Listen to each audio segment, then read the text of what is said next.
Edward Elmhurst Health presents this Healthy Driven Minute.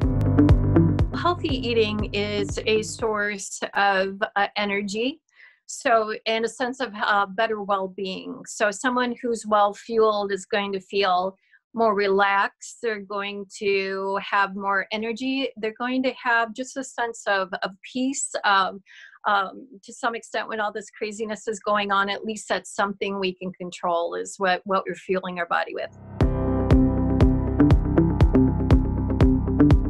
Really, there are foods from every main group that can be kept in your home and that have a long shelf life. The balance of a meal includes a healthy protein, and that can be a lean meat, that could be eggs. Hard-boiled eggs actually will last for weeks if you keep them in the shell. Peanut butter is a wonderfully healthy source of healthy oils for your heart and protein. Canned tuna, canned salmon, those are all non-perishable proteins. And then, of course, you can freeze any meats or chicken or fish.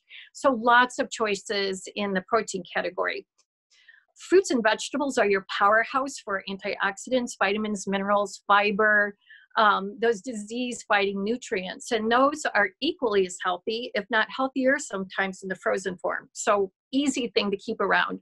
Then we've got the area of grains or complex carbohydrates, brown rice, lentils.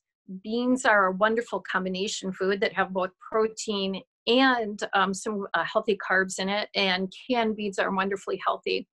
So from all of these food categories that we need to stay healthy, there are versions that are inexpensive and non-perishable. So if you start to think about your grocery list ahead of time and put those things together, you can actually have a meal pretty quickly whipped up with some of your pantry items. For one, it saves you money. You don't end up with a bunch of random foods at the bottom of your refrigerator that you have no idea what you're going to do with or how it's going to cohesively go together. So it saves you money. It saves you from duplicating. It also keeps you in the healthy areas of the grocery store. If you have a recipe and it calls for really healthy whole foods, and by that I mean like 1-2 ingredient foods, nothing overly processed, you're going to be shopping in the vegetables, fruit section, maybe go to the meats and dairies. We're not hitting the cookies aisle. We're not hitting the chips aisle. You actually don't have to go down those aisles when you eat healthfully. So if you're making taco meat, never make just one batch. Never make enough for one night. Double or triple it. It's really healthy to throw in a can of beans just to add some plant protein to either the ground turkey or the lean ground beef. And then you freeze it in batches so that maybe some night you're having taco salad or your family's doing taco bar.